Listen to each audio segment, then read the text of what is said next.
me suis jamais mise sur les plateformes comme Malte, Upwork, etc. Parce que j'avais l'impression que j'allais être tout de suite en concurrence avec beaucoup trop de monde. Donc, je vais essayer de me rendre visible un peu différemment. Et c'est là que j'ai commencé à aller sur LinkedIn. Au début, je me suis pas dit, vas-y, je vais me faire un site, je vais aller faire de la prospection, je vais faire ci, je vais faire ça. Non, je me suis dit, je vais sur LinkedIn. Donc aujourd'hui, clairement, tu as réussi en fait à faire de LinkedIn un canal qui te ramène du business en prospection. Carrément. En fait, ton profil, d'après moi, il faut vraiment le voir comme une page de vente parce que les gens vont arriver par tes posts. Comment tu attires tes clients comme ça? Alors, Yes, salut et bienvenue à toi sur BizCare, le podcast business qui prend d'abord soin de toi avant de prendre soin de ton business. Toutes les semaines, j'invite des entrepreneurs ultra inspirants dans leur parcours qui vont nous parler d'investissement, de mindset, de business, de chiffre d'affaires, de développement personnel, de développement spirituel ou encore professionnel dans un seul et même but, de donner les 20% de pépites qui vont te permettre de mettre en place 80% pour te permettre d'être un meilleur humain. Sans plus tarder, je te dis rendez-vous à ton épisode et je te dis à plus tard. Allez, salut! Hello! Salut, salam, shalom à tous. Bienvenue sur BizCare, le podcast SEO et entrepreneuriat. Et aujourd'hui, j'accueille N-E-L-L-Y. J'accueille Nelly Kay. J'accueille la personne qui fait du SEO depuis le Mexique. Elle parle de SEO depuis le Mexique alors que son logo c'est un chameau. Un truc qui n'a absolument un aucun sens. dromadaire. Ah, un dromadaire, autant pour moi. Bah voilà, ça commence plutôt mal. Le truc, ça n'a aucun sens. Mais par contre, elle fait une communication de malade mental sur LinkedIn. Et aujourd'hui, elle va nous dire comment faire de LinkedIn un canal de prospection sans prospecter, tout en communiquant et se faire, on avait dit quoi? Jusqu'à 7 000 € par mois, plus ou moins, ma chère Nelly? Bah, on parle de CA, hein, on est d'accord. On parle de CA, bien sûr. Bah, justement, aujourd'hui, le but, c'est que tu nous dises tout ça, tous tes secrets, on va tout voir. Nelly, bienvenue sur BizCare. Mais merci, bienvenue à toi sur ton propre podcast, écoute. Merci à toi d'exister. Merci à J'ai toi paniqué. Merci à toi de faire don de toi-même à la vie. Comment ça va, Nelly? Bah écoute, ça va tranquille. Moi, tu vois, mes petits yeux, parce que toi, c'est la fin de la journée, t'es tranquille et tout. Moi, je me suis réveillée, j'ai mis mon petit réveil pour venir te voir, donc je suis très contente d'être là. Waouh. Alors, dit comme ça, sorti du contexte, ça fait un peu bizarre. J'ai mis mon petit réveil pour te voir. Non, oui, bon. Mais cependant, effectivement, je précise un truc. Enfin, je l'ai dit à demi-mot quand je t'ai présenté. Toi, tu es au Mexique. Moi, je suis en France. Bon, on tourne là, il est 17h en France. Là, il est quelle heure au Mexique? Bon, là, maintenant, c'est 9h, donc ça va. C'est plus trop non plus le lever du jour, quoi. Il y a autant de décalage. Attends, 9h, 17h, c'est quoi? On a 8h. Ah ouais, quand même. Bah attends, mais quand j'étais à San Francisco, j'avais 9h par rapport à Paris. Ça veut dire que le Mexique, c'est sur la même ligne que le Midwest des États-Unis? En fait, on a 7h en hiver et 8h en été. L'inverse. Enfin, je sais plus. Oui, bah, nous, on ne change pas d'heure. Et vous, débrouillez-vous, vous m'avez saoulé. Voilà. Donc là, en ce moment, on a 8h et le reste de l'année, on a 7h. Et on est entre... En fait, j'ai 1 heure de décalage avec New York et 1 heure avec San Francisco. Ok, ouais, en gros, t'es plus ou moins dans le Midwest, quoi. Ouais. Dans le Midwest des Amériques. C'est ça. Nelly, très content de t'accueillir aujourd'hui. Bah, du coup, très contente d'être là. Comme je l'avais annoncé avant, on va parler plutôt trucs astuces sur LinkedIn pour en faire un canal, je vais pas dire de prospection parce que j'aime pas ce mot, mais un canal sur lequel on peut attirer les clients. Mais avant ça, je te propose de te présenter, nous dire un peu tout ce que tu as fait, qu'est-ce qui t'a amené au SEO, pourquoi tu es parti au Mexique, parce que j'ai jamais vu ça. D'ailleurs, c'est un trait de personal branding qui est très fort, le SEO depuis le Mexique. On sait que c'est toi, personne n'a fait ça, tu vois, donc bravo. Donc voilà, donc du coup, raconte-nous tout. On veut tout savoir de ta Nelly. Voilà, dis-nous tout. Eh ben, écoute, tu veux à partir de quand je suis née ou un peu plus tard? Un petit peu plus tard, si ça te dérange pas. Bon, ça va. Sauf si après les internautes réclament la partie d'avant, mais je pense qu'on peut accélérer un peu. Très bien. En gros, moi, je voulais faire de l'entrepreneuriat en France, mais c'était un peu compliqué. Pendant 2 ans, j'ai sorti les rames, j'ai galéré, je me prenais des portes et tout, ça marchait pas comme je voulais. Donc, l'idée est arrivée de changer un peu d'air et de venir ici au Mexique parce que c'est un pays qui est pas mal, tu vois. C'est une langue qu'on peut apprendre assez facilement. Il fait chaud. C'est le pays des possibles. Si tu peux vraiment faire plein de trucs, dès que t'as un peu d'argent et d'énergie, beaucoup de choses sont possibles. À l'époque, le taux de change était aussi assez favorable, le niveau de vie était vachement favorable. Là, ça a augmenté de dingue. Enfin, vraiment, ça a plus que Quand tu dis à triplé. l'époque, c'était quand? Moi, je suis arrivée il y a 5 ans, Ok, il y a 5 ans, en donc 2024. 2019. Ok. 2019 et ouais, honnêtement, tout a au minimum doublé, voire triplé, quadruplé. Enfin, c'est dingue. Donc maintenant, c'est plus vraiment un argument de dire j'y vais pour le niveau de vie parce que en tout cas, enfin la vie que moi j'ai, ça me coûte pratiquement la même chose que en France, même si je fais des trucs qui sont un peu différents. Mais tu vois, au supermarché, l'essence et tout ça, c'est pareil quoi. Ok, d'accord. Ok. Et donc, je suis arrivée au Mexique avec cette grande envie d'entreprendre. J'ai ouvert une clinique de nutrition, ce qui n'a rien à voir, bien évidemment, avec le SEO, ni avec ce que j'avais étudié, parce que moi, j'ai étudié l'urbanisme. J'ai 2 masters en urbanisme et en gestion de projets européens, donc rien à voir. Ok, d'accord, ok. En fait, j'ai eu l'opportunité de m'associer avec un docteur qui voulait ouvrir une succursale dans ma région. Donc, on s'est associés, on a embauché tout un tas de personnel. Donc, on avait des docteurs, des nutritionnistes, etc. Moi, évidemment, c'est pas du tout mon domaine. Et donc là, bah, j'ai commencé du coup à gérer une boîte, quoi. C'était ma boîte, j'avais des employés, j'avais bah, tout ce qu'il faut faire pour avoir une entreprise physique, et aussi bah, tout ce qui est marketing, etc. Et parallèlement à ça, j'ai développé une marque de déco. Donc là, je partais de zéro. Donc en gros, la journée, je gérais la clinique et le soir, j'étais dans mon hamac et j'étais là sur mon site en train d'essayer de faire mon premier site internet pour vendre mes décos, pour faire mes designs et tout ça. Ok. Donc c'est un peu ces deux expériences, mais surtout la déco qui m'ont en fait mise dans le SEO parce que j'avais un site et j'ai vite compris que si je faisais rien, il y avait personne qui allait venir dessus là. Donc j'ai commencé à découvrir un petit peu comme ça et tout. Et ensuite le Covid est arrivé.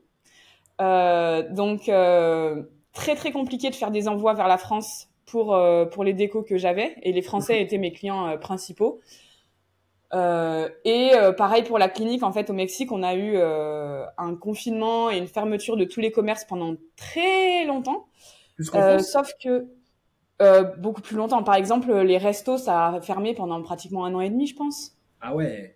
Interdiction de plein de trucs. Alors, c'était pas aussi strict qu'en France, dans le sens où, par exemple, on n'avait pas les attestations de sortie, des trucs comme ça, mais il y avait la police qui passait avec des drones, avec des messages. En gros, si vous pouvez rester chez vous, restez chez vous. Les personnes âgées, les enfants ont été interdits pendant, je pense, 1 an et demi dans les magasins. On nous prenait la température, désinfection des mains, des pieds dès qu'on rentrait quelque part. Enfin, ça a été chaud, tu vois.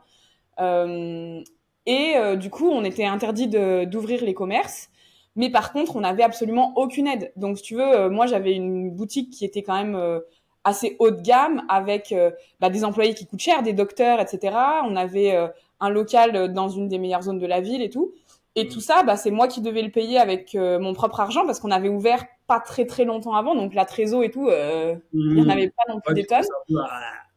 Bah ouais, c'est ça. Et puis, enfin, c'était des salaires, c'était des charges qui étaient élevées. C'était quand même lourd. Donc, sans savoir quand est-ce que ça allait à s'arrêter, sans savoir quel était l'avenir de ça, et en plus avec des gros désaccords avec l'associé à ce moment-là sur la vision philosophique du truc, je me suis arrêtée. Donc, j'ai perdu tout mon investissement, retour à la case départ, pas 1 euro sur le compte. Qu'est-ce que je fous là? C'était génial. Et donc c'est là que je me suis dit bon maintenant Néloche, faut faire quelque chose. Bon j'ai plus rien, je suis au Mexique, je suis à l'autre bout du monde. Qu'est-ce que je fais? C'est ça. Donc en fait, j'avais déjà commencé vraiment à m'intéresser fort au SEO, tu vois, avec ces différentes expériences là. Et je me suis dit en fait c'est un truc qui me plaît vraiment. Ça me permet de vivre où je veux. Ça rassemble un peu toutes les choses que je cherche dans mon nouveau job. Donc, j'ai commencé à me former vraiment correctement. J'ai monté des sites pour voir un peu ce qui marchait, surtout ce qui marchait pas. J'ai fait plein de tests, j'ai fait plein de formations, j'ai fait plein de trucs. Et puis après, j'ai commencé tranquillement, tu vois, à essayer d'aller vendre mes premières prestats auprès de auprès de clients, tu vois, sans cacher que j'étais junior et que voilà, c'était pas cher parce que j'avais besoin d'apprendre aussi et tout. C'était quoi ce pas cher à l'époque? Genre, combien tu te vendais? Franchement, je me souviens pas, mais même les articles, tu vois, j'ai commencé aussi en vendant de la rédaction avec un peu de conseils SEO, tu vois. Mhm. Et je pense que mes articles devaient être, alors c'était pas non plus râler pas de crête, mais je devais être à 100 euros l'article, tu vois, quelque chose comme ça, je Un pense. article de combien de mots à peu près, plus ou moins? 1000, 1500 mots, tu vois. Ok, ouais, ouais. Ouais, c'était vraiment au début, on va dire. Ouais, mais après c'était bien aussi parce que ça m'a permis, tu vois, d'avoir de la preuve sociale, ça m'a permis Mhm. de faire mes trucs et voilà, c'était le temps que je me lance. Pour moi, c'était important, tu vois, de tester des trucs avant de tout de suite mettre des prix un peu plus élevés et tout.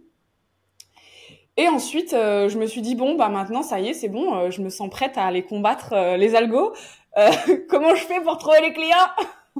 Et c'est marrant en fait, tu vois, dans ton parcours, tu avais un projet, le projet s'est cassé la gueule.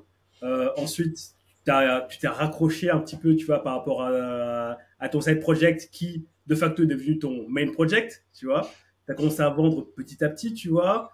Et tu vois, dans tout ça, comment tu t'y es pris pour vendre tes premiers articles? Genre, est-ce que tu es parti enfin, est-ce que tu es directement parti sur les plateformes où tu pouvais proposer tes services et tu vends, type Malte, etc. Ou bien est-ce que au Mexique, tu vois, t'avais des demandes spécifiques et tu étais parti voir des personnes en physique?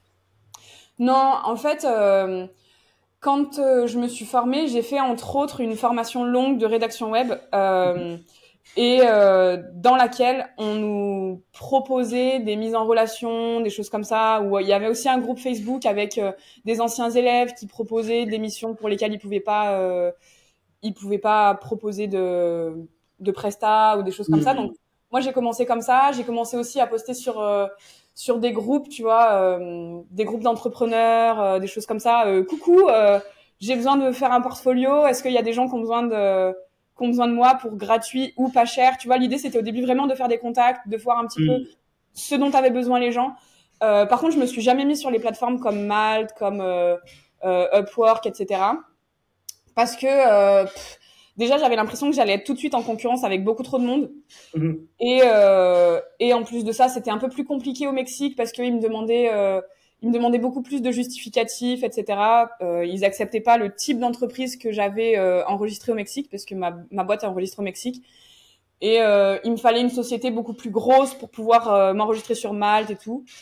Donc je me suis dit bah écoute, je vais m'en passer quoi. Et je suis allée sur LinkedIn, c'est là que j'ai commencé à me dire j'ai pas envie de faire de prospection, j'ai pas envie d'être noyée au milieu de 56 000 autres rédacteurs ou consultants SEO qui vont être sélectionnés que par les prix. Donc je vais essayer de me rendre visible un peu différemment et c'est là que j'ai commencé à aller sur LinkedIn. Et d'ailleurs, excellente transition parce que j'ai complètement oublié de dire ça au moment de te lancer. On en parle en off, mais tes chiffres sur LinkedIn sont quand même assez impressionnants. Et en fait, c'est aussi pour ça que j'ai voulu que tu témoignes un peu sur Biscard de ton aventure et que tu nous inspires et que tu nous donnes des tips. Juste les chiffres, retenez bien pour ceux qui nous écoutent. En 18 mois sur LinkedIn, Nelly a réussi à avoir 10 000 followers. C'est 2 fois plus que moi, qui suis sur LinkedIn depuis 5 ans, je galère à fond. Donc elle, en un an, elle m'a déchiré. Voilà. 2 millions d'impressions de ses posts en seulement un an. Moi, là où moi, je plafonne à 700 000. Donc pareil, elle m'a mis une grosse patate. Euh, Plus ou moins, on s'était dit entre 3 et 7 000 euros de chiffre d'affaires mensuel uniquement grâce à LinkedIn, sans la prospection. Donc aujourd'hui, clairement, tu as réussi en fait à faire de LinkedIn un business, enfin, pas un business, mais un canal qui te ramène du business sans prospection. Ah bah oui, carrément. Moi, la grande majorité de mes clients viennent de façon directe ou indirecte de LinkedIn. Donc, toutes les semaines, je vais avoir des prospects qui rentrent dans ma boîte mail. Et sinon, ça va être de la recommandation, mais de gens qui m'ont trouvé via LinkedIn, ou bien des gens qui m'ont découvert sur, bah, par exemple, des podcasts. Mais les gens qui m'ont interrogé sur les podcasts, c'est des gens que j'ai connus sur LinkedIn. Donc, il y a toujours plus ou moins quelque part LinkedIn dans mon tunnel d'acquisition, quoi. Cool. Et bah, du coup, maintenant, rentrons dans le vif du sujet. Mais comment t'as fait? Parce que moi, je galère. Bah, Enfin, non, en fait, Non, vas-y, je te laisse continuer. J'ai vraiment décidé de tout miser sur LinkedIn. C'est-à-dire que Mhm. au début, je me suis pas dit, vas-y, je vais me faire un site, je vais aller faire de la prospection, je vais aller faire une newsletter, je vais faire ci, je vais faire ça. Non, je me suis dit, je vais sur LinkedIn. Donc, j'ai commencé à me créer un profil. J'ai suivi un peu tous les coachs LinkedIn, tu vois, pour savoir comment ça fonctionnait, comment il fallait faire une bannière, qu'est-ce qu'il fallait mettre dans les différentes sections, etc. J'ai poncé le truc. Au début, j'étais un peu en soum-soum pour voir comment ça marche, voir un peu les types de posts qui fonctionnent, les types de créateurs qui étaient visibles et tout. Et ensuite, ah oui, rapidement, j'ai intégré un challenge gratuit euh, où en fait l'idée était de poster chaque jour pendant un mois. Mhm. Donc on était en cohorte un peu, tu vois, et on postait tous ensemble pendant un mois. C'était horrible. Je venais d'arriver sur Ah LinkedIn, ouais? j'avais aucune idée de comment fallait faire des posts. Je mettais des heures pour écrire mon truc, je savais pas de quoi parler. Ça me prenait la moitié de ma journée en fait pour faire mon post du lendemain. Un J'avais poste. aucune visibilité. Ouais, peut-être pas la moitié, mais ouais, c'était compliqué parce que je savais pas de quoi parler. Je savais pas quel format de poste. Tu sais, j'étais très très perfectionniste aussi. Je relisais le truc, je modifiais les mots, les machins. Ah non, attends, là il y a une répétition, cette phrase est un peu longue et tout. En vérité, c'est important, mais l'idée c'est pas non plus de passer les trois quarts de la journée sur un poste, quoi, parce que personne va se Mhm. rendre compte du fait que t'as fait une répétition ou pas, quoi. Parce que voilà, en fait, je précise bien un truc que j'ai pas dit tout à l'heure et que je pense que tu as pas précisé non plus, c'est que t'es pas copywriter. En gros, Non, LinkedIn, pas du tout. voilà, LinkedIn, c'est pas ton, enfin, t'as pas fait des formations pour savoir bien écrire sur LinkedIn. T'as vraiment en fait fait tester les choses. Enfin, comme t'as dit, t'as galéré, tu vois, pour comprendre cette plateforme. Mais quand est-ce que enfin, pendant combien de temps t'es resté à tester? Donc, pendant combien de temps t'es resté à galérer entre guillemets? Et quand est-ce que le switch s'est fait? Euh, Je pense que le fait de me forcer pendant un mois à mon arrivée sur LinkedIn à poster tous les jours, Mhm, ça a aussi assez rapidement intégré le fait que ça allait devoir faire partie de ma routine, tu vois, pour trouver des clients. Et que mhm. LinkedIn, c'était pas une fois de temps en temps, mais que c'était vraiment mon canal d'acquisition et que bah, je devais y passer du temps si je voulais que ça se développe. Donc, je l'intègre vraiment, tu vois, dans mon planning de la semaine. Je sais que je dois passer du temps pour créer mes posts, pour LinkedIn et tout ça. Euh, j'ai commencé, je pense, à trouver un peu ma routine au bout de 3 mois peut-être. Ok. Donc au début, tu sais, c'est un peu démoralisant parce que moi, je passais mes journées à aller chercher des créateurs intéressants pour moi, Mhm. donc à aller ajouter des gens sur mon réseau. Je passais Mhm. vraiment beaucoup de temps pour interagir et tout. Et en fait, bah vas-y, j'avais 15 likes. Wouh. Mais c'est normal en fait. Enfin, il y a rien de mauvais là-dedans. Il y a rien d'extraordinaire. C'est juste que bah ça prend du temps et tu dois créer ton audience petit à petit et tout. Et puis j'ai pas lâché. Je pense que c'est ça le secret, c'est de garder la continuité parce que si tu te dis ok ça marche pas et que tu t'arrêtes, bah évidemment ça va jamais t'apporter quoi que ce soit.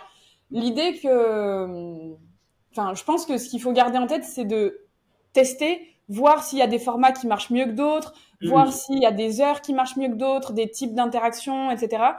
Et toujours, ben, itérer, se dire, OK, ce poste-là, il a bien marché. Est-ce que je peux essayer d'en faire un autre un peu dans le même style? Celui-là, c'était un énorme flop. Est-ce que c'est parce que j'ai pas bien accompagné le poste au moment de le poster? Tu vois, est-ce que j'étais pas Mhm. assez Mhm. présente au Mhm. moment de le poster? Est-ce que Mhm. c'est un sujet qui intéresse pas? Est-ce que c'est la forme qui intéresse pas? Donc, j'ai vraiment essayé, tu vois, de comprendre comment ça fonctionnait, ce qui était attendu par les gens qui me suivaient, ce qui était recherché un peu sur la plateforme.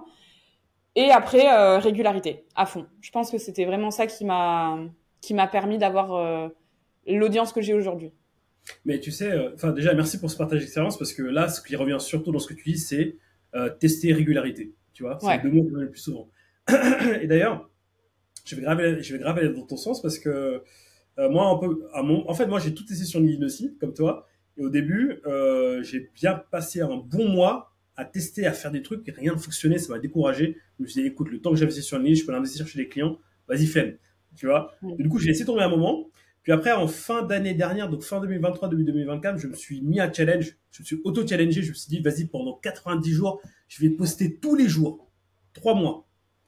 C'est éreintant de fou, tu Ouais. vois. Mais par contre, j'ai pas eu des clients, j'ai pas eu du chiffre d'affaires. Mais par contre, là, il y a eu un shift qui s'est fait. Tu vois? Il y a un shift qui s'est fait parce que LinkedIn me mettait beaucoup plus en avant auprès des top créateurs ou bien des top boss du SEO game, tu vois, de notre milieu. J'ai pu rentrer en contact avec eux, j'ai pu voir les types de posts qui marchaient bien. Et là, en fait, moi, dans mon cas de figure, ce qui marche bien, et je pense qu'on va en parler un petit peu plus tard aussi pour toi, c'est les carousels, mes teasers de podcast et les retours d'expérience. Enfin, en tout cas, c'est ce qui marche pour moi. Ouais. Après, toi, tu me diras ce qui marche de ton côté. Parce que nous, on voit des tips sur Biscare. Et surtout, le fait de poster régulièrement encore et encore et encore et encore, ça m'a permis de commencer à être un no-brainer, tu vois, dans la tête de mes aussi bien de ma cible potentielle que des personnes de mon métier. Et c'est là où j'ai commencé à avoir de plus en plus d'interviewés de prestigieux, entre guillemets, l'élite en fait partie, voilà, dans mon podcast, en fait, tu vois. Et c'est là où le switch s'est fait, tu vois. Et à partir de ce moment-là, mais c'était devenu n'importe quoi. Genre, tu vois, on m'appelle pour faire des conférences, il y a des clients qui viennent il y a des prospects qui viennent me voir, qui me disent, je veux bosser avec toi, je vois ce que tu fais et tout. Mais en fait, là, tout est tombé d'un coup sur moi. Aïe, tu vois. Ah, ça fait mal le succès, hein. Tu vois, voilà, ça fait mal le succès. Donc effectivement, tu vois, là où je te rejoins à fond, c'est, au début, tu as galéré, tu vois, et tu l'as vécu, je l'ai vécu. Mais en fait, c'est là, en fait, justement, où tu vas pas lâcher parce que pour moi, en fait, c'est l'épreuve. C'est l'épreuve, en fait, dont sont soumis toutes les personnes qui sont sur LinkedIn parce qu'en fait, c'est là où tu vois qui est vraiment déterminé et qui est juste là pour tester et voir voir si elle a la lumière ou pas, tu vois. Après, chacun, tu vois, sa façon de voir LinkedIn. Il y a aussi beaucoup de gens qui sont là un peu en soum-soum ou pour avoir juste une présence en ligne. Il y a énormément de gens qui font plein de business et qui sont pas sur LinkedIn, tu vois, c'est pas obligatoire. Mais en tout cas, moi, dans ma stratégie, c'est vraiment central. Et du coup, c'est pour ça que j'ai estimé que c'était pertinent de passer du temps, de l'énergie à comprendre comment ça fonctionnait. Mais voilà, c'est pas parce que t'es pas sur LinkedIn ou que t'es pas visible sur LinkedIn que ton business va mourir. C'est juste, est-ce que tu as décidé d'en faire ton canal d'acquisition ou pas, quoi. Typiquement, tu vois, je pense que tu es comme moi, tu détestes la prospection. Je pense que tu détestes prendre ton téléphone et dire oui, bonjour, j'ai vu que vous étiez pas très haut dans Google. Est-ce que vous voulez bosser avec moi? J'en ai jamais fait de ma vie, c'est ma plus grosse angoisse. Je détesterais ça. Et je pense que la plupart des personnes qui nous écoutent, c'est la même chose. Mais donc, du coup, justement, comment toi tu fais parce que, voilà, encore une fois, j'ai rappelle les chiffres. Nelly, en un an, c'est 2 millions d'impressions de posts sur LinkedIn. 2 millions d'impressions, c'est énormissime. Nelly, c'est vrai que quand tu le mets en parallèle, genre si j'avais dû individuellement prendre mon téléphone pour aller prospecter 2 millions de personnes, là, à 67 ans, j'y étais encore, on va dire. Hein. Regarde, le parallèle que tu viens de donner, il est complètement fou parce que ça veut dire qu'en un an, tes posts ont touché 2 millions de gens. Pas 2 millions de gens uniques, mais ils ont touché 2 millions ils ont touché 2 millions de fois les gens. Ouais. Donc c'est archi puissant, archi via et surtout le plus important, ça te ramène du chiffre d'affaires tous les mois, tu vois. Ah oui, oui. Donc oui. Et en plus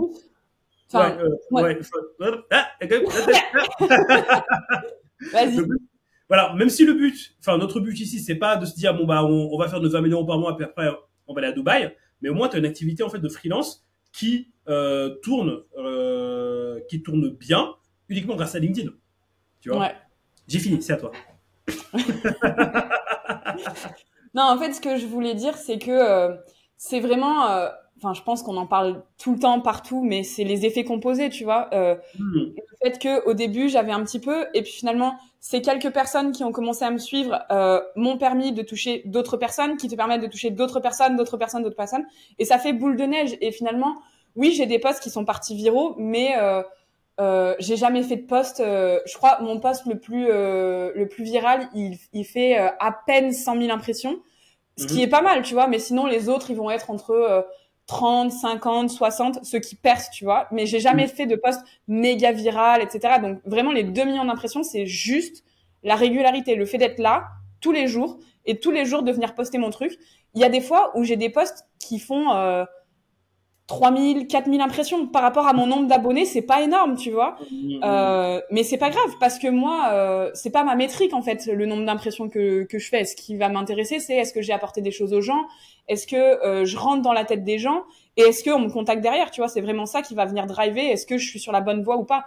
Mais venir faire un post viral parce que je vais parler d'un sujet n'importe quoi, parce que je dis que je travaille sous les palmiers. Bon, est-ce que ça va vraiment me rapporter des clients? Je suis pas 100% convaincue, tu vois. Bonjour, nous sommes une marque de palmiers. Vous avez vu que on a vu que vous êtes vraiment intéressant sur les palmiers.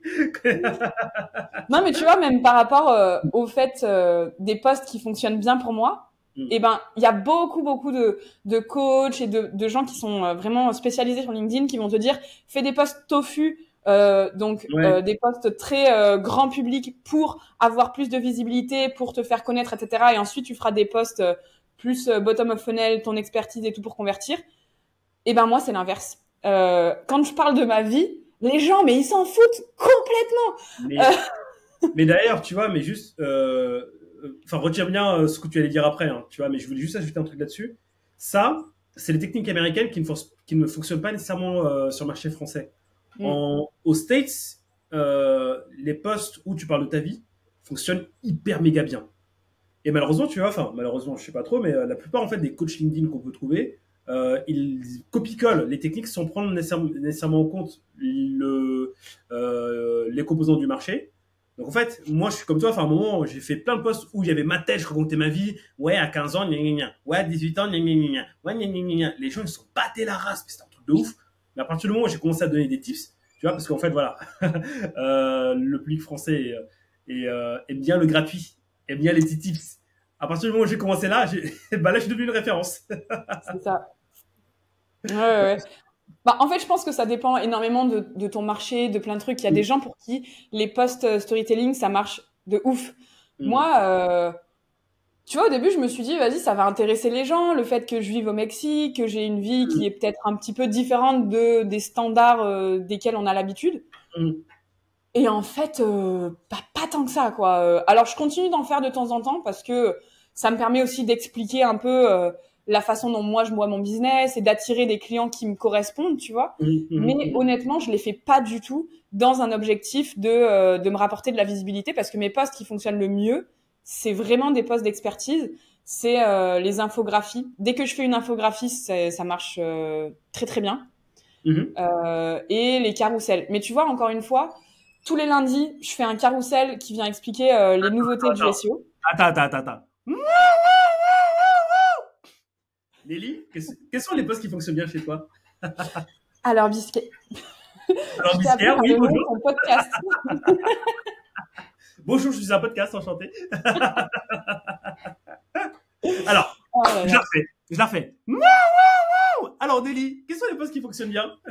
Eh bien, écoute, Bilker, les posts qui fonctionnent bien chez moi sont, en premier lieu, les infographies. Suivi des carousels. Mais ouais, le format carrousel, c'est un truc que j'ai commencé à faire il y a, je sais pas, un peu plus de 6 mois, je pense. Et au début, je me suis dit, je vais faire ça parce que je pense que ça peut apporter de la valeur aux gens et en même temps, ça me force à moi faire ma veille correctement. Donc, je voyais, tu vois, un double avantage au truc. Et pendant 2 mois, j'ai fait ça, mais ça marchait pas du tout. Et j'ai continué. Je me suis dit, je vais continuer à le faire parce que, encore une fois, ça me force à faire ma veille et ça doit forcément aider 3-4 personnes par là en passant, tu vois. Et maintenant, c'est mon format qui fonctionne le mieux de la semaine. Les gens attendent le lundi pour faire leur veille avec moi. Il y a plein de messages que je reçois de personnes qui me disent, ah ben, en fait, j'ai arrêté de faire ma veille, je vais juste voir ton carrousel et s'il y a des sujets que je veux creuser, je vais les creuser derrière. Mais tu vois, il faut pas se dire, vas-y, je l'ai fait 2 fois, ça fonctionne pas, je vais l'arrêter. Non, moi, je te dis, pendant bien 2 mois, j'avais 15 likes, 3 commentaires, personne comprenait pourquoi je faisais ça. Mais j'ai continué, je sais pas pourquoi. Et finalement, je suis très contente d'avoir continué. Bah, regarde, là-dessus, il y a un truc que moi aussi j'avais testé, qui va dans le sens aussi de ce que tu as dit. C'est que j'ai commencé les carousels comme toi. Toi, tu avais 15 likes. Moi, j'en avais 2. Moi et mon profil d'entreprise. Voilà, pour te dire, tu vois. Mais franchement, il a suffi. Mais vraiment, il a suffi que je prenne le même carrousel, que je change de titre, qu'il soit plus catchy, en fonction de ma ligne édito et de mon storytelling, et bah, le même carrousel qui a le même contenu, je suis passé de 2 likes à 40 likes. Et les impressions qui s'envolent, tu vois. Donc en Ouais, fait, mais la forme, ça marche vraiment. Enfin, ça compte pour beaucoup, hein. Moi, par exemple, ça fait très très longtemps que j'ai pas fait de post 100% texte. ouais. Alors, ça marche très bien sur certaines personnes, mais finalement, bah, moi, je me suis rendu compte que si je rajoute un visuel, alors que ça soit ma tronche ou que ça soit ma mascotte ou un petit visuel pour illustrer ou quelque chose comme Mhm. ça prend beaucoup de plus de place dans le feed en fait. Donc naturellement, les gens vont beaucoup plus le voir et potentiellement interagir. Donc même sans forcément l'intellectualiser et le faire exprès, je mets Mhm. toujours un visuel maintenant. Ouais, et surtout, c'est no-brainer, parce que bah, maintenant, les gens, ils te reconnaissent avec ces couleurs, avec ce visuel, avec ce branding, avec ce dromadaire. C'est bien ça? Voilà, voilà, voilà. Je ne vais pas faire de conneries. Donc, ok, donc du coup, en tout cas, toi, de ton côté, ce qui fonctionne bien, pour revenir sur ça, pour revenir sur les tips, c'est les posts, posts carrousel, donc on a beaucoup parlé de ça. Les infographies, Ouais. comment tu les fais, comment tu les réalises? Est-ce que c'est quelque chose qui prend du temps? Est-ce qu'il faut être un graphiste pour le faire? C'est quoi tes tips? Alors moi, je passe ma vie sur Canva. En fait, j'ai des templates. Donc, par exemple, pour mes carousels du lundi, Mhm. les gens me disent toujours, mais ça doit te prendre un temps de malade et tout. Ça me prend 40 minutes. Ah Voilà. ouais? Ouais. Bah, comment tu fais? Quel est ton Bah, secret? j'ai mis en place des process en fait. Donc, par exemple, je vais avoir sur Feedly. Tu connais Feedly? Pas du tout. C'est un site et une app qui te permet en fait de récolter les flux RSS de tous les canaux qui t'intéressent.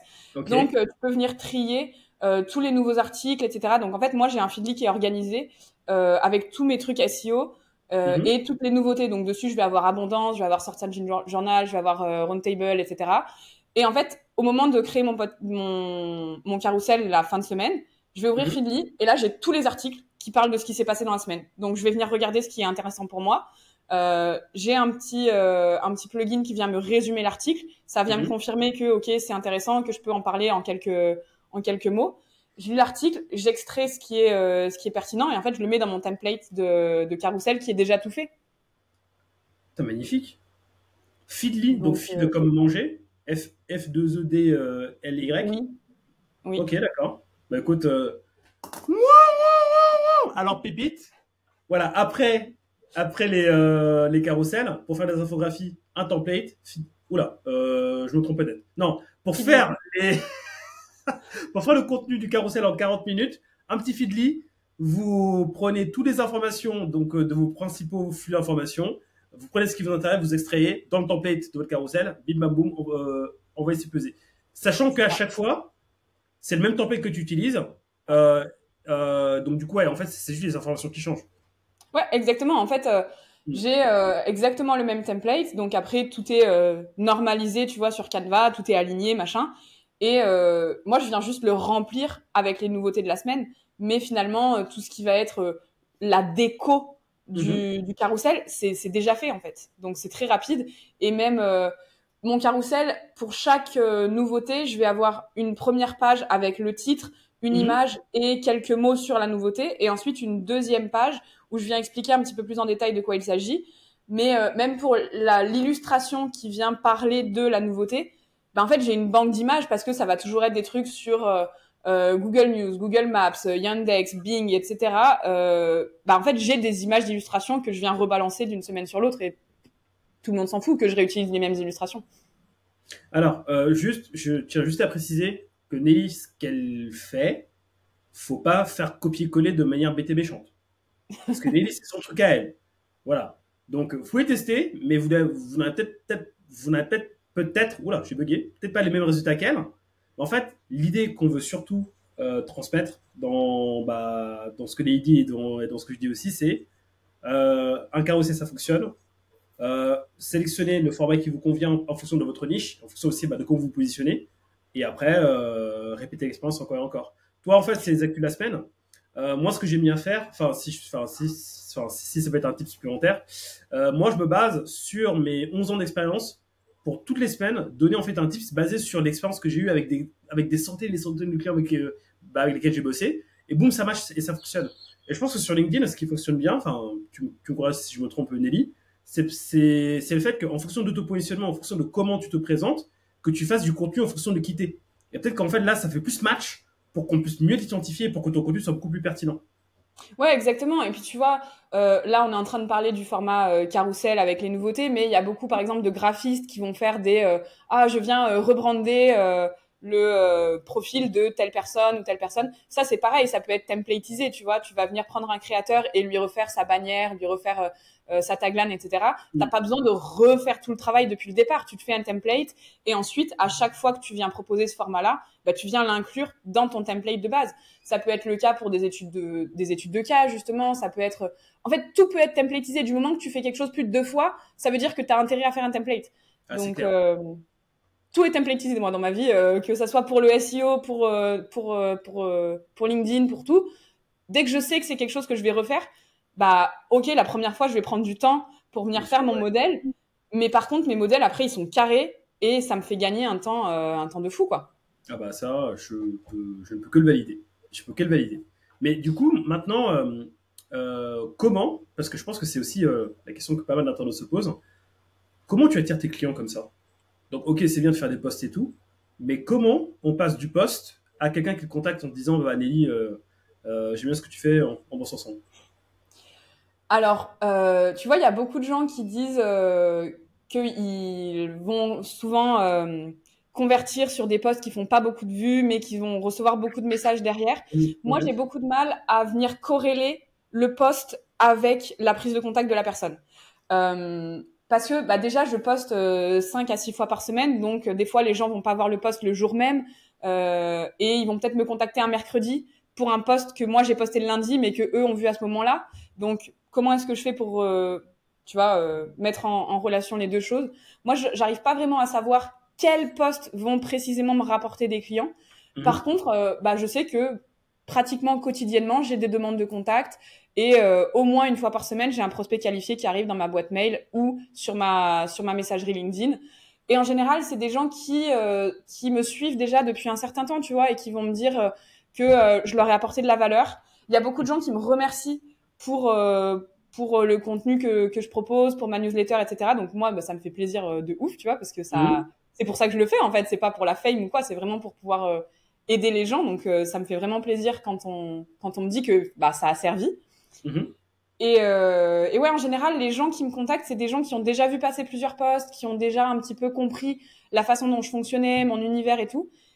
Et c'est ultra agréable parce qu'en fait, c'est des gens que j'ai pas besoin de convaincre, tu vois. Ils savent déjà le type de prestat que j'ai, ils savent déjà la valeur ajoutée que je peux leur apporter. Donc globalement, les messages, c'est j'ai besoin de toi. Est-ce qu'on peut se faire un call pour discuter de mon besoin et c'est tout, quoi. Tout simplement. Ouais. Donc en fait, c'est vraiment ton travail de poste. Le fait de poster, voilà, là on a dit que chez toi, les 2 posts qu'il faut se le mieux, c'est les carousels et les infographies. Au début, quand tu postes, c'est normal que tu n'aies pas de retour parce que tu n'es pas encore connu, mais au fur et à mesure de poster encore et encore et encore, c'est là où tes prospects viennent à toi et te disent, bon, ouais, j'ai besoin de toi pour ci, j'ai besoin de toi pour ça. Donc, du coup, est-ce que ça ne veut pas aussi dire indirectement que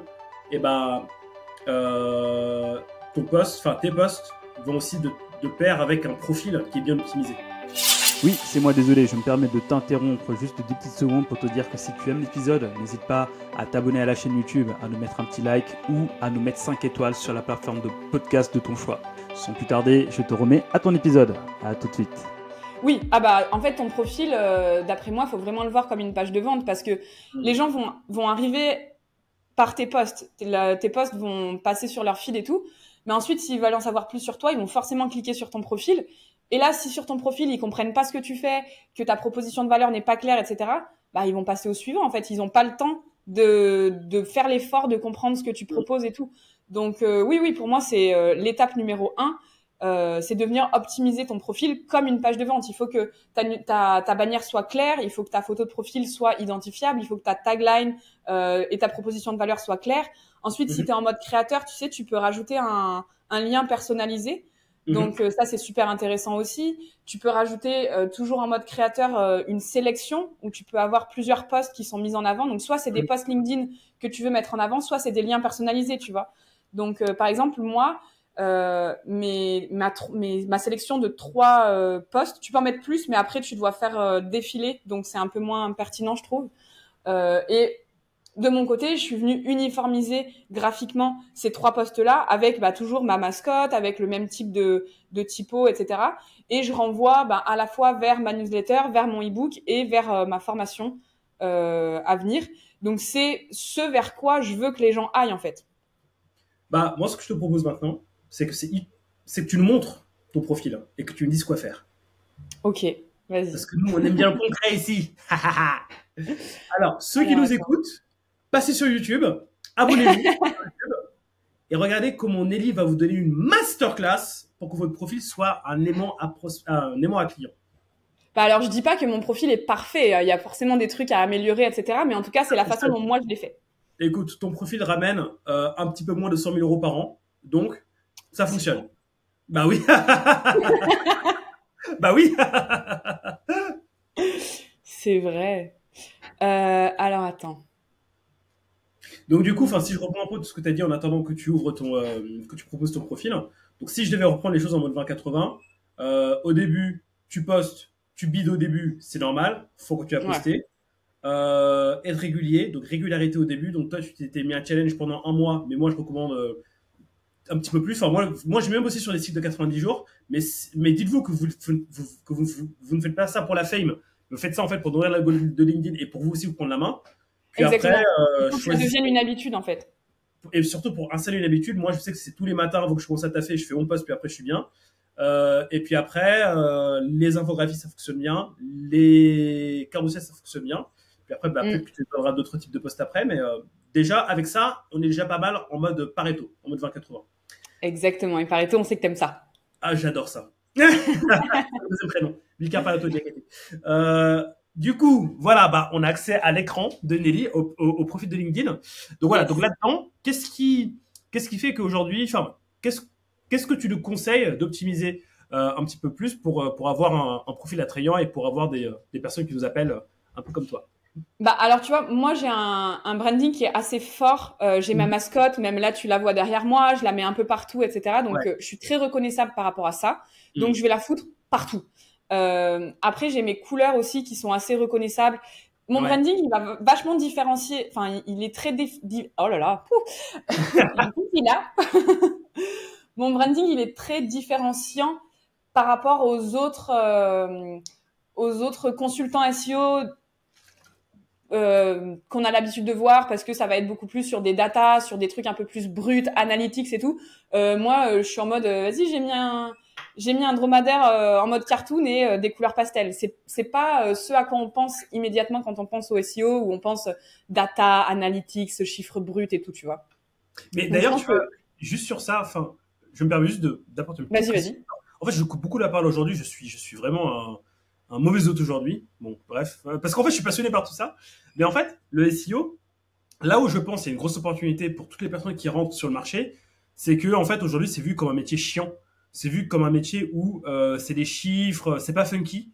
Alors que quand on vient et qu'on délote un peu, comme ce que tu fais très bien aujourd'hui, en fait, tu sors du lot. Tu sors du lot et clairement, les clients aujourd'hui, ils ont besoin de comprendre ce que les prestataires font. À partir du moment où tu sors du lot et que tu vulgarises tes propos, là, à mon avis, tu peux faire des belles choses. Qu'est-ce que t'en penses, ma chère Nelly? En fait, je suis tout à fait d'accord avec toi parce que des consultants SEO ou des rédacteurs web ou des graphistes ou tout ce que tu veux, il y en a des tonnes. Donc, tu peux soit te différencier par ton prix, mais à ce moment-là, tu vas toujours tirer le prix vers le bas. Soit tu peux te différencier par ton expertise. Genre, toi, tu as des années d'expertise, il y a des cadres du SEO. Bon, évidemment, ils n'ont pas besoin d'être sur LinkedIn. Moi, j'ai pas envie de me différencier par le prix. J'ai pas 20 ans d'expérience. À un moment donné, il faut que je trouve un truc qui différencie. Et finalement, on se rappelle de moi parce que j'ai fait un effort d'aller pousser un peu mon branding, mon image un peu différemment. Et il y a des gens qui m'envoient des selfies avec des dromadaires et tout. Enfin, ça me fait rêver, quoi. C'est trop cool. T'as trop bien. Donc, ça marche. Et ça arrive aussi, tu vois, souvent qu'il y a des gens qui arrivent dans mes DM en me disant « Un tel m'a recommandé ton travail ». et moi j'ai aucune idée de qui est un tel. Donc tu vois, même par effet ricochet, mon travail de visibilité, etc., me permet d'avoir des recommandations pour des gens, enfin, de la part de personnes que moi, personnellement, je connais pas, mais pour eux, je suis tellement ancrée dans leur esprit comme étant quelqu'un de référence dans mon domaine qu'ils vont venir me recommander alors même qu'on n'a pas travaillé ensemble, tu vois. Et ça, tu vois, c'est hyper fort. Le point du branding, là, dont tu viens de parler, c'est hyper fort parce qu'il y a des personnes qui, dans leur tête, ont fait de toi la référence du SEO, tu vois. Alors que je suis arrivée il y a pas longtemps, tu vois. Alors que t'es arrivé il y a un an, tu vois. Donc, je reprends en fait les données qu'on s'était dit au tout début du podcast. C'est arrivé il y a un an, tu as eu 10 000 abonnés en un an. Mais parce que tu as fait de travail de branding et de vulgarisation, bah, il y a des gens qui te voient comme étant the référence. Alors qu'il y a des gens qui sont là depuis 20 ans. On ne sait toujours pas qui c'est. Hein. Exactement. Bah, après, ils en ont pas besoin non plus, tu vois. Enfin, on n'a jamais vu Sylvain Perronnet sur LinkedIn et c'est pas grave, quoi. C'est vrai. J'avoue que c'est pas trop grave. Qu'on le voit pas. Je pense pas qu'il ait besoin de perdre du temps là-dessus, quoi. Mais ouais. Donc, bah, pour revenir aux différentes sections de la page de LinkedIn, en fait, bah, au début, tu vas avoir la bannière. Donc, il faut que ta bannière, elle propose, bah, ce que tu fais en quelques mots, que ça soit visuel. Donc, moi, j'ai envie de pousser vers mon e-book et vers ma newsletter parce que c'est des très bons canaux d'acquisition pour moi. Donc, c'est de ça dont je vais parler sur la bannière. Je vais pas dire que je t'aide à aller dans le top 3 de Google, etc., etc. Ce qui aurait pu être le cas, tu vois, mais je vais pas venir vendre immédiatement mes prestations, en fait, sur mon profil LinkedIn. Je vais plutôt vendre soit mon e-book, qui est un petit produit d'appel, qui est une très bonne porte d'entrée pour moi pour permettre ensuite aux gens de mieux me connaître et par la suite de faire appel à moi pour des prestats, ou bien ma newsletter. Et je convertis aussi pas mal avec la newsletter, mais tu vois, à chaque fois, l'entrée, ça reste quand même LinkedIn. Donc moi, je vais pas pousser mes prestats sur LinkedIn. Je vais pousser plutôt soit des produits gratuits comme la newsletter, soit le e-book. Ok. Donc toute ma bannière est tournée là-dessus. Ensuite, tu as la possibilité de mettre du son. Alors moi, mon nom, personne ne sait le prononcer, donc j'ai prononcé mon nom, mais j'aurais pu aller un peu plus loin en mettant carrément une petite phrase, tu vois, en parlant à la personne qui veut cliquer dessus, et en disant salut, c'est Nelly Kempf, je t'aide à sortir ton site du désert, blablabla. Tu vois, j'aurais pu aller un peu plus loin là-dessus, que je n'ai pas fait. C'est dans ma to-do depuis 1 an et demi. Désert. En fait, la baseline, elle est juste folle. Je kiffe. Mais bah, ça va bien avec mon dromadaire, quoi. Bah ouais, mais de ouf, non, mais je kiffe. En fait, tu racontes une histoire avec ton profil. Ouais, bah c'est un peu ce que j'essaye de faire. Je me dis, j'essaie d'être cohérente, quoi. Bah, tu l'es déjà pas mal. Ok, vas-y, bah, la suite. Bah, la suite, tu vois, ça va être la tagline où, encore une fois, moi, je viens mettre mon e-book en premier et je vais parler de mes prestats après, mais ce qui arrive en premier, ça va être mon e-book. Donc, pour nos amis auditeurs sans vidéo, j'ai marqué e-book, le SEO depuis zéro, transforme ton site en aimant un client et ensuite, gagne en visibilité sur Google, je m'occupe de ta stratégie édito et de ta rédaction web. Donc, tu vois, on parle d'abord de mon e-book et ensuite de ce que je peux venir apporter. Donc toujours en mode vente, enfin, je vais pas dire vente, mais tu mets en avant le produit par lequel tu fais rentrer les gens dans ton canal et ensuite tu parles de ta baseline. Ouais, parce qu'en fait, mon e-book, c'est un produit digital pour lequel je pensais pas, tu vois, faire beaucoup de CA avec. Et finalement, ça, c'est une vraie ligne dans mon CA, quoi. Ça m'apporte vraiment de l'argent tous les mois. Et en plus de ça, ça me permet,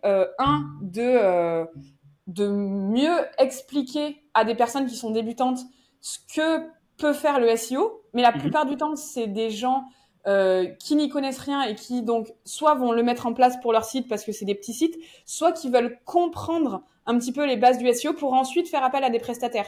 Donc si c'est moi qui leur expliquais les bases, bah il y a quand même pas mal de chances qu'ils viennent me contacter derrière pour des prestats. Donc j'ai pas mal de gens, tu vois, qui achètent mon livre et qui ensuite viennent me dire OK, bah j'ai besoin de toi pour mettre en place ce que tu m'as expliqué, quoi. Bah, typiquement, tu vois, dans ta tagline, je ne vois pas le mot-clé consultante SEO, tu vois, pour remonter dans la zone de recherche. C'est un parti pris ou pas? Alors, je l'ai mis un peu ailleurs dans mon profil. Et oui, j'aurais pu le mettre. J'y ai réfléchi et en fait, je me suis dit que je me rappelle même plus ce que je me suis dit. Je suis en train de t'embarquer dans des blablas là. Après, ça peut être flemme, hein. Non, j'avais vraiment une réflexion sur le sujet que j'ai oubliée. Je vois que la réflexion est poussée, ma chère Nelly. En fait, tu peux optimiser le SEO de ton profil LinkedIn. Si on défile les sections, on en parlera un peu plus tard. Mais j'ai un peu parfois du mal à me positionner comme consultante 360 dans le sens où, par exemple, en technique, je suis un peu éclatée, tu vois. Donc, non, mais je suis tout à fait consciente de mes faiblesses, j'ai conscience de mes forces aussi, mais honnêtement, si quelqu'un vient me voir avec des problématiques techniques avancées, je vais 100% le renvoyer vers quelqu'un d'autre. Et du coup, je me sens pas ultra légitime parfois pour proposer ce type d'appellation en fait. Alors c'est peut-être complètement bête, hein, mais voilà, je pense que c'est un peu ça, c'est que moi je veux être en accord avec ce que j'écris et je veux pas me survendre. J'essaye toujours un peu de surdélivrer justement. Donc je vais jamais me survendre, mais je vais plutôt surdélivrer. Comme ça, les gens sont contents, ils me recommandent derrière. Ah, Nelly, t'es là? Ouais. Je suis partie. C'est bon. Ouais, t'es partie, mais bon, ça va, c'est bon, t'es revenu. Donc du coup, tu disais surdélivrer pour après. J'essaye toujours de surdélivrer parce que du coup le client va être content de ce qu'il a reçu, il s'attendait pas à recevoir autant et il va me recommander ou refaire appel à moi, etc. Et j'ai pas non plus besoin de survendre parce que j'ai des prospects qui arrivent dans tous les cas. Ça, c'est une technique qui est archi puissante, ça, pour avoir des clients soit en récurrent ou bien soit que ces clients-là t'apportent d'autres clients. Ouais. Promettre au moins de livrer plus. C'était Alec Henry qui disait ça. Non, mais ça marche vraiment parce que un client qui est pas content, il va parler de toi en disant qu'il est pas content. Mais un client qui est content, il va peut-être pas te laisser un avis, donc c'est important de le demander. C'est clair. Mais par contre, il va parler de toi à d'autres personnes et ça, c'est ultra puissant. Quand tu es recommandé par quelqu'un, c'est la meilleure des acquisitions, quoi. Ah bah ça c'est clair. Bah moi je fonctionne constamment comme ça, mais bon après ça a pris des années. Mais toi ce que tu me dis là, déjà, ce que tu me dis là, pardon, c'est déjà une très bonne base. Mais ok, vas-y, bah continuons sur ton profil. Après, du coup, il y a le lien personnalisé. Donc, moi, j'ai poussé vers la newsletter. Donc, je mets mes astuces SEO en newsletter parce que ça me permet de récolter des mails, ça me permet de créer un lien un peu différent, tu vois, avec les personnes parce que dans ma newsletter, je vais faire du contenu qui est plus long, etc., que j'ai pas forcément le temps de développer sur LinkedIn. Donc, c'est intéressant. Et puis, ça me permet aussi de faire des lancements. Tu vois, par exemple, mon e-book, je l'ai lancé avec la newsletter et ça a super bien fonctionné la première semaine. Je crois que j'ai fait 5 000 € de CA en une semaine grâce à ma newsletter. Oh. Ah ouais, pas mal. Donc, pas mal. Ça me permet... ça me permet d'avoir une base d'email, en fait. Bah, tu vois, justement, ça, c'est une stratégie qui est vraiment très, très forte, que je recommande à tous ceux qui veulent utiliser LinkedIn comme canal d'acquisition numéro 1. C'est que c'était Bonnet Dubos qui disait ça, je pense, sur son review 2023, c'est que sur ses prévisions 2024, LinkedIn, emailing, podcast, c'est les 3 leviers les plus qui seraient les plus puissants d'acquisition. Ouais. Et je m'y suis mis depuis le début de l'année là, mais c'est archi puissant. Là pour le coup, je te confirme, c'est très très puissant parce que voilà, ce rapport de proximité que tu crées dans le cercle minimaliste que tu crées, c'est très très fort. Exactement. Et les gens qui font l'effort de s'inscrire à ta newsletter ou qui font l'effort d'écouter ton podcast, c'est des gens qui sont déjà très intéressés par ce que tu proposes. Tu vois, ils ont déjà franchi la première étape du tunnel. Parce que sur LinkedIn, tu peux être abonné à des centaines de personnes. Tu vas pas forcément voir tous les posts. Et puis, tu vas pas interagir de la même façon. Une newsletter, ça prend quand même vachement plus de temps à lire qu'un post LinkedIn, tu vois. Ça, c'est clair. C'est clair. Mais ok. Bah écoute, c'est hyper intéressant. Bah continuons la lecture de ton profil. Ensuite, il y a la partie info. Donc, c'est là où tu dois capter un peu l'attention dans les premières lignes parce que comme partout sur LinkedIn, tu as les 2 premières lignes et après, c'est voir plus. Donc, moi, je suis venue essayer dans cette partie info de caser un peu des mots-clés, mais aussi d'expliquer aux gens qu'est-ce que je peux faire pour eux. Donc, je parle très peu de moi parce que ça les intéresse pas, les gens, en fait, qui je suis. Ce qui les intéresse, c'est qu'est-ce que je peux faire pour eux. Donc, je vais venir essayer de titiller un peu leur point de douleur et voir comment ils peuvent avancer grâce à ce que je propose. Donc, j'indique les différentes choses que je peux faire pour eux. Je raconte un petit peu aussi, évidemment, mon histoire Mais voilà, l'idée, c'est d'être plus tourné vers le lecteur que vers moi, parce que moi, les gens s'en foutent, quoi. Donc c'est là où tu mets, j'imagine, c'est là où tu mets les mots-clés quand je suis dans les SEO, etc. Ouais, tu vois, j'ai l'optimisation SEO, la Presta SEO, un e-book SEO, je parle de référencement naturel, etc., etc. Ok, Ouais. très bien. Ok, d'accord, très Ensuite, bien. tu peux mettre des services. Donc, tu peux rajouter les services que tu proposes. Ça arrive de temps en temps que je reçoive des demandes qui sont liées à ces services-là. Donc, en fait, je ne sais pas exactement comment ça fonctionne sur LinkedIn, mais je reçois dans ma boîte mail une demande de service formatée au format LinkedIn. Donc, la personne dit je demande un devis pour tel service et en quelques mots, il m'explique son besoin. Et ça, je pense que ça arrive via cette section-là, service. Ah, donc, ouais, donc pas à négliger. Donc ça fonctionne, ça. C'est assez rare, mais ça m'arrive de temps en temps d'en recevoir, ouais. Ok, ça marche. Ouais. Ok, très bien, on avance, on avance. Putain, c'est hyper intéressant. Enfin, moi-même, j'apprends des choses. Hein, donc, moi-même, je prends des notes. Tant mieux, tant mieux. Ensuite, à la sélection, donc c'est ce dont on parlait tout à l'heure, je crois que tu peux mettre jusqu'à 5 posts ou 5 trucs en avant. Je suis pas très sûre du nombre. Moi, j'ai choisi de m'arrêter à 3 parce que, en fait, sur ordinateur, t'envoies 3, sur mobile, t'envoies 1. Donc, l'idée, c'est de mettre ce vraiment vers quoi tu veux pousser dans le premier, parce que c'est ceux que vont voir les personnes sur mobile en premier. Donc, moi, encore une fois, on va aller vers mon e-book. Et tu vois, c'est assez homogène graphiquement. On retrouve à chaque fois le même type de design, etc. Petite astuce en plus, sur cette section-là, quand tu la crées, LinkedIn te propose donc d'ajouter une illustration, un lien et une description de ce que tu vas trouver dans le lien. Alors moi, je conseille de pas mettre la description parce que ça enlève une étape supplémentaire. En fait, moi, si tu cliques dessus, là, tu vas aller directement sur ma page de vente.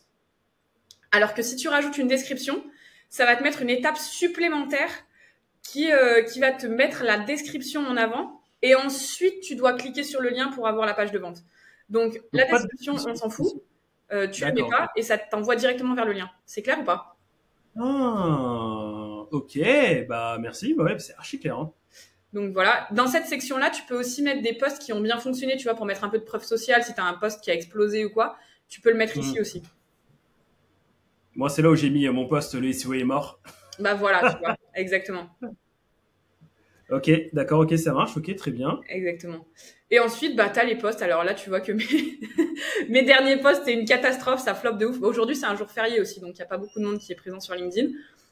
Et mon post d'hier, tu vois, c'est un post où je savais que ça allait faire aucune vue. Je l'ai fait parce que j'avais pas le temps de prévoir un post métier, pour être honnête.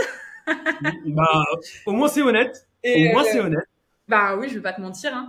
Et en fait, c'est un post qui rebondit sur un autre post que j'ai fait la semaine dernière où il y a beaucoup de gens qui m'ont demandé des infos sur une petite anecdote que j'ai développée dans un autre post de la semaine dernière. Je me suis dit, bon, on est au mois de mai, c'est les ponts, il y a personne sur LinkedIn, je vais faire un truc un peu plus léger. Donc, j'ai fait un post pour raconter une anecdote perso, mais tout en sachant que ça allait très peu marcher, quoi. Et après, on a mon post du lundi, comme d'hab. Ensuite, dans les expériences, c'est bien de pas mal les détailler et c'est bien de rajouter des mots-clés. Tu vois, moi, même dans mes expériences qui avaient rien à voir avec le SEO, je suis venue rajouter des petits mots-clés ou des petits trucs, ou alors faire des blagues, puisque je fais des blagues. Voilà. Ouais, ça te caractérise très très bien. Toi, tu fais de très bonnes blagues. Voilà, si un jour vous n'allez pas bien, allez voir Nelly, je vous assure que vous allez bien rigoler. Attends, ça me met la pression, je vais être obligée de sortir des bonnes punchlines et tout après. Ok, d'accord. Donc du coup tout ça, bah tout ça c'est des points pour avoir un profil hyper optimisé. Ouais, et voilà. Après, tu peux rajouter tes différentes formations. Si t'as il y a beaucoup de formations, par exemple professionnelles, genre les formations SEO, il y en a aucune sur LinkedIn, donc du coup tu peux pas les ajouter. C'est dommage parce que si quelqu'un cherche des alumni de la formation en question, il peut le rechercher dans la barre de recherche. Mais toi, par exemple, Bilkar, ta formation, est-ce que tu l'as mise sur LinkedIn? Est-ce que les alumni peuvent s'inscrire sur ta formation? Ah oui. Eh ben, c'est très bien. Bah merci Nelly. Parce que tu vois, ça c'est un problème où... Enfin, c'est un problème, c'est pas non plus un truc mondial là, mais il y a des formations que moi j'aurais bien voulu mettre en avant et en fait elles n'existent pas dans la base de données de LinkedIn, donc bah, c'est dommage. Bah, tu peux dès à présent mettre en avant la formation de la Bix Academy. Mais je l'ai pas suivi. On va dire que oui. Mais ok, non, c'est hyper pertinent. Ok, après les projets compétences sont ça, c'est important ou pas? Alors, je pense que dans certains types de profils, c'est important. Moi, honnêtement, c'est mes projets étudiants, donc tout le monde s'en fout maintenant. Faudrait que je mette des projets SEO, tu vois. J'ai jamais pris le temps de le faire. C'est des trucs, tu vois, qui datent de 2012, 2013. Ça n'a aucun rapport avec mon profil actuel. Faudrait que je le mette à jour, que je le mette à jour. Mais ça peut être intéressant, tu vois. Surtout pour les trucs qui sont un peu visuels ou pour lesquels tu fais des études de cas. Tu peux clairement le mettre ici et ça peut être très, très intéressant. Ok, ça marche. Ok, non, mais c'est hyper intéressant.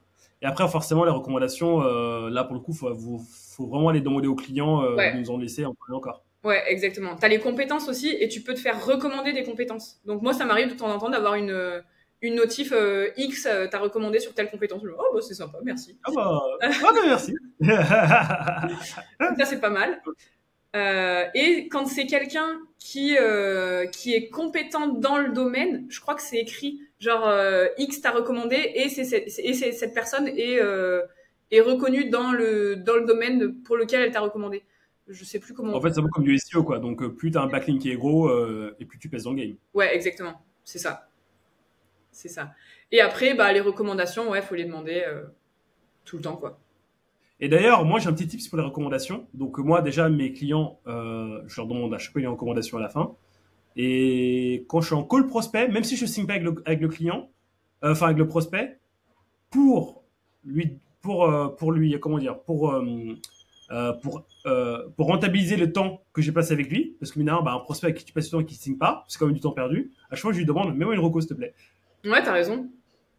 Et là, j'ai pas mal, tu pourras peut-être aller voir mon LinkedIn, même ceux qui nous écoutent. J'ai pas mal de personnes qui me disent, j'ai fait un call avec Bilka, franchement, il est machallah bien. Mais ouais, t'as raison, carrément. En fait, c'est exactement comme sur le SEO local. Il faut prendre chaque opportunité pour venir demander des conseils et des avis et tout. Et faut pas hésiter, quoi. Au pire, la personne te dit non, ou au pire, elle le fait pas. Et puis voilà, ça s'arrête là. Bah voilà. Mais ouais. Voilà. Tu vois, si tu veux voir mes posts qui marchent le mieux, attends. Donc là, tu nous avais dit carrousel et infographie. Est-ce qu'il y en a d'autres sur desquels on pourrait s'inspirer pour avoir tes chiffres, ma chère Nelly? Il y a quelques posts clivants qui ont marché, mais ça, franchement, je recommande pas tellement. Enfin, c'est pas que je recommande pas, mais c'est qu'il faut être à l'aise avec ce que tu dis. Tu vois, par exemple. C'est un post de 1000 likes. Waouh! 1400. Et tu vois, c'est rigolo parce que celui-là. Attends. Ah, j'ai le machin. Ah, je peux virer ça. Je pouvais pas cliquer parce que j'avais le truc de partage qui était pile sur le bouton où je voulais cliquer. Tu vois, cet article-là, c'est une infographie qui a fait presque 100 000 impressions. Je l'ai reposté mot pour mot il y a 6 mois, il y a 5 mois, et elle a fait moitié moins. Alors que j'avais 2 fois plus d'abonnés, tu vois. Donc, le reach, il a quand même vachement baissé. Hein. Ouais. Et ça, c'est la même chose. Et littéralement, les stats sont 2 fois moins bonnes maintenant qu'il y a 1 an. Mais pourquoi, selon toi? Genre, qu'est-ce qui fait que... je pense qu'il y a beaucoup plus de créateurs déjà. C'est un article. Pardon, vas-y. Je pense qu'il y a beaucoup plus de créateurs déjà, donc tu es forcément en concurrence avec beaucoup plus de monde. Et puis, je pense que c'est ça la principale raison. Il y a beaucoup plus de monde. Donc, après, c'est pas parce qu'il y a beaucoup plus de monde qu'il faut pas y aller, bien au contraire. Non, pas du tout. Mais c'est juste que je pense que ceux qui sont arrivés en 2020, 2021, ils ont énormément d'abonnés, ils ont des stats qui sont malades, parce qu'à l'époque, c'était un boulevard, il y avait personne, quoi. Ouais, c'est ça. C'est exactement ça. Il y avait personne. Mais là, tu vois, tous mes posts qui ont fait des grosses impressions, à chaque fois, c'est des infographies. Là, j'ai un carrousel. Ça, c'est un carrousel aussi. Ça, Bilker, crois-moi ou non, c'est un post où je parle de mes pieds. Zéro blague. C'est un post où je parle de mes pieds. Juste, Nelly, en fait, j'ai connu sur LinkedIn. Après, on est devenus potes. Je l'ai invité au podcast All Star que vous avez sûrement vu.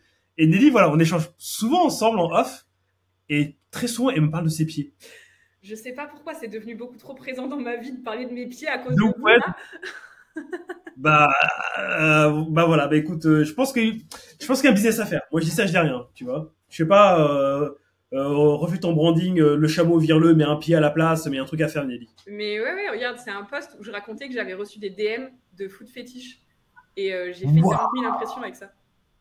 tes pieds sont trop beaux. Ouais. Ça te dit de voir mes pieds? Mais c'est quoi ce truc? Non, mais quand je te dis que je vous mens pas, vraiment, je reçois des messages sur mes pieds, je comprends pas pourquoi. Bah écoute, Nelly, Voilà, m'a posé la astuce question, hein. LinkedIn, postez vos pieds. Mais tu vois, ben, typiquement, ce genre de truc m'a fait repenser un peu la façon dont je postais aussi, parce que maintenant, sur toutes les photos que je poste, je coupe mes yep. Parce que j'ai pas envie de recevoir ce genre de message, en fait. Ah, tu m'étonnes, ouais. Enfin, ouais, non, mais là, on rigole, mais c'est pas cool. En soi. Mais si tu regardes mes posts avec images, je coupe mes pieds, tout le temps. Ok. Mais justement, que penses-tu des posts où, genre des posts où, tu vois, les posts où on met notre tête en grand comme ça et raconter sa vie, est-ce que c'est des types de posts qui fonctionnent ou pas? Bah, pour moi, pas tellement. Bah après, En fait, après, pas tellement pour toi, c'est quoi? Parce que je pense que pour toi, 100 likes, c'est pas beaucoup, mais pour d'autres, ils ont percé, tu vois. bah, là, par exemple, celui-là, il a un peu marché. Bah, ouais, Mhm. j'ai 100 likes. Combien j'ai eu d'impressions? Je sais même pas. Pourquoi ça l'écrit pas? Ah, c'est Euh, écrit. Bon, il y a ma grosse tête dessus, mais ça dépend en fait. Euh, Tu vois, ce poste-là, je pensais qu'il allait être ultra clivant. Je parle d'argent et tout. Et en fait, les gens sont. Ça a pas trop marché, quoi. Les gens s'en foutent. Ah, l'argent sur LinkedIn. Soit ça pète, soit ça bide. Ouais, exactement. Donc, en gros, quand je fais un post qui n'est pas un post sur le SEO, je vais venir mettre ma tête tout le temps. Ok. Euh, mais c'est pas ça qui me rapporte des likes, hein. C'est juste que ça évite au post de flopper complètement, tu vois. Hmm. Mais, J'ai flopé, mais ça va, pas trop. mais par contre, tu vois, quand tu scrolles, on voit quand même qu'il Mhm. y a une grosse homogénéité sur les couleurs, sur le type de post que je fais. Soit c'est ma tronche, soit c'est des trucs avec toujours un peu les mêmes couleurs, toujours un peu le même type de post. Mais surtout, de ce que je vois là, c'est que, bah, enfin, quand on dégrossit comme ça, il y a ton branding qui ressort pas mal. Ouais, bah, même Dans les si on clique sur ce post-là qui était le post pour annoncer l'épisode qu'on a fait ensemble, Yay! c'était bien. Pardon, désolé. Et C'était tout bah, tu seul. vois, je suis venue reprendre mes éléments de branding pour l'annoncer parce que je sais très bien que si j'avais repris ton visuel à toi, ça aurait moins fonctionné. Ouais, donc en fait, le branding, enfin, là, pour le coup, tips number 3, si on veut percer fort sur LinkedIn, il faut définir un branding et le mettre constamment en avant, le pousser, le pousser, le pousser, en plus des carousels, en plus des infographies dont tu nous as parlé.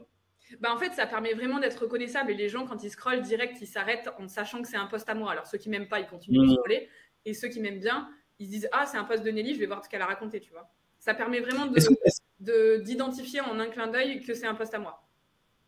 Est-ce que tu as essayé un post avec ton branding, mais avec tes pieds en plus? Mais avec mes pieds Ouais. Pas encore. Ah, il y a un truc à faire. Hein.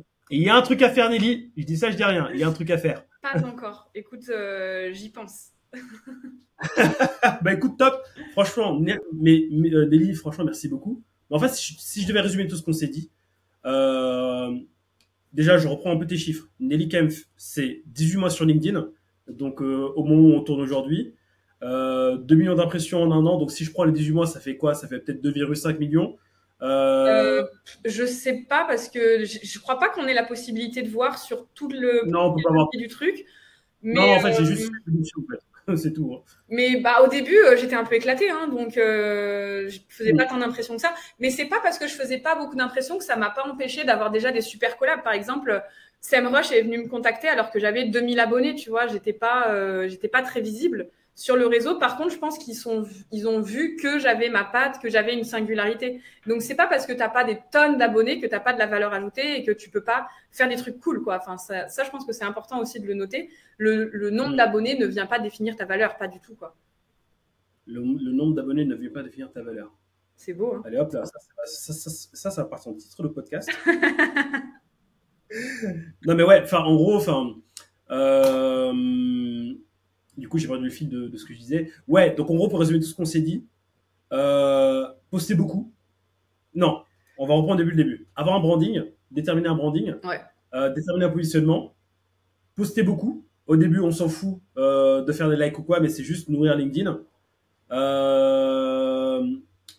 Appuyer sur les visuels, sur les posts avec infographie ou carrousel. Bien optimiser son profil, surtout, pour que quand les gens voient votre post, ils puissent venir voir votre profil, voir ce que vous proposez. Appel à l'action vers newsletter ou bien vers un produit d'appel pour que vous puissiez recevoir des mails et entretenir la relation derrière. Ça peut être vers un calendrier, ça dépend ce que tu veux pousser aussi, tu vois. Ouais.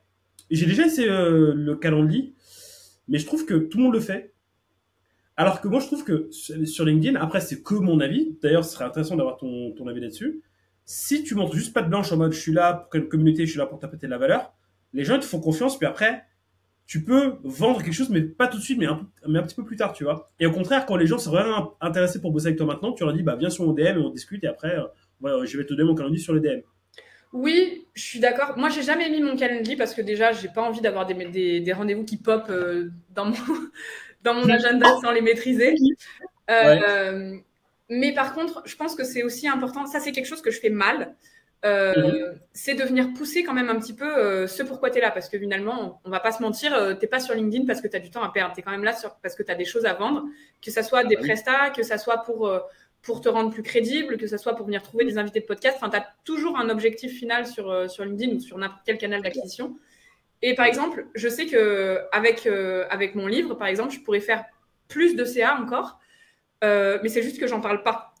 Je fais pratiquement jamais de post pour venir rappeler que j'ai un livre et tout. Donc, les gens qui viennent sur mon profil, oui, ils vont le voir facilement parce qu'il y a beaucoup de choses qui vont renvoyer vers le livre. Mais par contre, dans mes posts, j'en parle très peu. Et ça, c'est un axe d'amélioration que je devrais clairement travailler parce que les gens vont pas venir deviner que tu as des trucs à vendre. Ils sont pas là pour savoir à ta place ce que tu peux leur apporter. Il faut vraiment leur faciliter la vie. Et je pense que je gagnerais à faire plus souvent des posts pour venir pousser le livre. Et je suis même convaincue de ça parce que, par exemple, j'ai une newsletter qui part un jeudi sur 2. Et les mercredis, systématiquement, avant l'envoi de la newsletter, je vais venir faire un post pour avoir comme CTA vraiment de s'inscrire à la newsletter. Et j'ai toujours un pic d'inscription quand c'est un post qui est tourné vraiment vers ça. Alors, à chaque fois, je vais toujours essayer d'apporter de la valeur dans mes posts. Donc, même quand je fais un post en mode « inscris-toi à la newsletter », je vais essayer d'apporter quand même une astuce ou d'apporter quelque chose dans le post. Même si tu t'inscris pas à la newsletter, tu vas quand même apprendre quelque chose dans ce post-là. Mais par contre, mon CTA, il va être 100% tourné vers « inscris-toi à la newsletter ». Ok, ça marche. Donc CTA, voilà, un CTA, donc newsletter ou ce que vous voulez, en suivant les conseils de Nelly. Faites ça. Moi, je rajouterais juste, mettez tout ça en place, faites ça pendant 90 jours, et c'est sûr, moi, sans trop avancer, dans 100% des cas, vous aurez 2 ou 3 leads chauds pour venir chez vous. Bah oui, c'est sûr. Et après, tu vois, ça me fait penser aussi à l'éternel débat, est-ce que tu dois mettre le lien dans le post, dans les commentaires, etc. Moi, je suis très partisane du fait que si ton post, il est fait pour vendre quelque chose en direct, c'est-à-dire vendre, par exemple, ta formation, ton e-book, ton inscription à la newsletter, il faut mettre le lien dans le post. Et j'ai fait plein de tests là-dessus. J'ai jamais remarqué des grandes différences en termes de statistiques avec le lien dans le post et le lien dans les commentaires. Donc, si c'est un peu accessoire, mets-le dans les commentaires. Mais si c'est vraiment l'objet de ton post, mets-le dans le post. Voilà, je pense que c'est le conseil de la fin. Ça fait un peu conseil des 4 pour ceux qui connaissent Pokémon, mais bon, bref. Nelly, merci. Franchement, honnêtement, c'est ultra carré.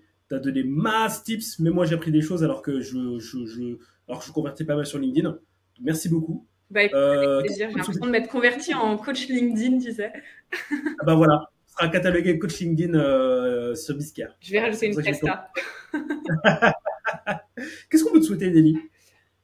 Qu'est-ce qu'on peut me souhaiter? Écoute, C'est vaste ça, tu m'avais pas dit que c'était un podcast philosophique.